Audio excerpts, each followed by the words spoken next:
विष्णु भगवान की कथाएं। यहाँ शिव और विष्णु के बारे में पौराणिक कथाओं से 3 दिलचस्प कहानियां पेश हैं। जब शिव का घर विष्णु ने ले लिया, जब विष्णु ने शिव को मुश्किल से बचाया और अंत में विष्णु की शिव भक्ति की एक दिल को छू लेने वाली कहानी। क्या आप बद्रीनाथ की कहानी जानते हैं?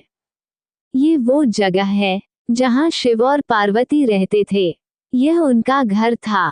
एक दिन नारायण यानी विष्णु के पास नारद गए और बोले, आप मानवता के लिए एक खराब मिसाल हैं। आप हर समय शेषनाग के ऊपर लेटे रहते हैं। आपकी पत्नी लक्ष्मी हमेशा आपकी सेवा में लगी रहती हैं और आपको लाड करती रहती हैं। इस ग्रह के अन्य प्राणियों के लिए आप अच्छी मिसाल नहीं बन पा रहे हैं। आपको सृष्टि के सभी जीवों के लिए कुछ अर्थपूर्ण कार्य करना चाहिए। इस आलोचना से बचने और साथ ही अपने उत्थान के लिए भगवान को भी ऐसा करना पड़ता है। विष्णु तप और साधना करने के लिए सही स्थान की तलाश में नीचे हिमालय तक आए। वहां उन्हें मिला बद्रीनाथ, एक अच्छा सा छोटा सा घर जहां सब कुछ वैसा ही था जैसा उन्होंने सोचा था। साधना के लिए सबसे आदर्श जगह लगी उन्हें ये। वो उस घर के अंदर गए। घुसते ही उन्हें पता चल गया कि यह तो शिव का निवास है और वह तो बड़े खतरनाक व्यक्ति हैं। अगर उन्हें गुस्सा आ गया तो वह आपका ही नहीं, खुद का भी गला काट सकते हैं। ऐसे में नारायण ने खुद को एक छोटे से बच्चे के रूप में बदल लिया और घर के सामने बैठ गए। उस वक्त शिव और पार्वती बाहर कहीं टहलने गए थे। जब वे घर वापस लौटे तो उन्होंने देखा कि एक छोटा सा बच्चा जोर जोर से रो रहा है। पार्वती को दया आ गई। उन्होंने बच्चे को उठाने की कोशिश की। शिव ने पार्वती को रोकते हुए कहा, इस बच्चे को मत छूना। पार्वती ने कहा, कितने क्रूर हैं आप, कैसी नासमझी की बात कर रहे हैं। मैं तो इस बच्चे को उठाने जा रही हूँ, देखिए तो कैसे रो रहा है। शिव बोले, जो तुम देख रही हो उस पर भरोसा मत करो।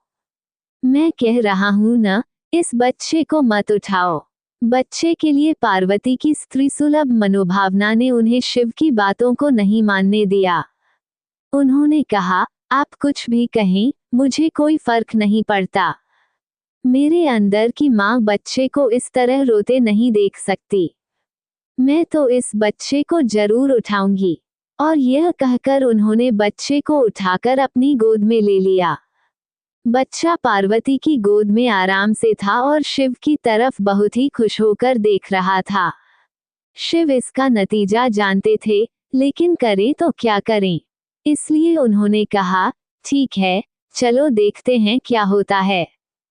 पार्वती ने बच्चे को खिला पिलाकर चुप किया और वहीं घर पर छोकर खुद शिव के साथ गर्म पानी से स्नान के लिए बाहर चली गईं। वहां पर गर्म पानी के कुंड हैं, उसी कुंड पर स्नान के लिए शिव पार्वती चले गए। लौटकर आए तो देखा कि घर अंदर से बंद था। शिव तो जानते ही थे कि अब खेल शुरू हो गया है। पार्वती हैरान थी कि आखिर दरवाजा किसने बंद किया। शिव बोले, मैंने कहा था ना, इस बच्चे को मत उठाना। तुम बच्चे को घर के अंदर लाई और अब उसने अंदर से दरवाजा बंद कर लिया है। पार्वती ने कहा, अब हम क्या करें। शिव के पास 2 विकल्प थे। एक, जो भी उनके सामने है उसे जलाकर भस्म कर दें और दूसरा, वे वहां से चले जाएं और कोई और रास्ता ढूंढ लें।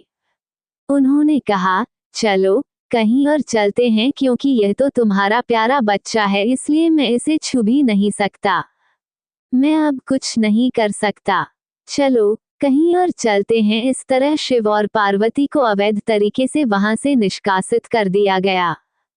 वे दूसरी जगह तलाश करने के लिए पैदल ही निकल पड़े। दरअसल बद्रीनाथ और केदारनाथ के बीच, एक चोटी से दूसरी चोटी के बीच सिर्फ 10 किलोमीटर की दूरी है। आखिर में वह केदार में बस गए और इस तरह शिव ने अपना खुद का घर खो दिया। आप पूछ सकते हैं कि क्या वह इस बात को जानते थे? आप कई बातों को जानते हैं, लेकिन फिर भी आप उन बातों को अनदेखा कर उन्हें होने देते हैं। विष्णु भगवान की कहानी। जब विष्णु ने शिव को मुश्किल से बाहर निकाला। यौगिक कथाओं में ऐसी कई कहानियां हैं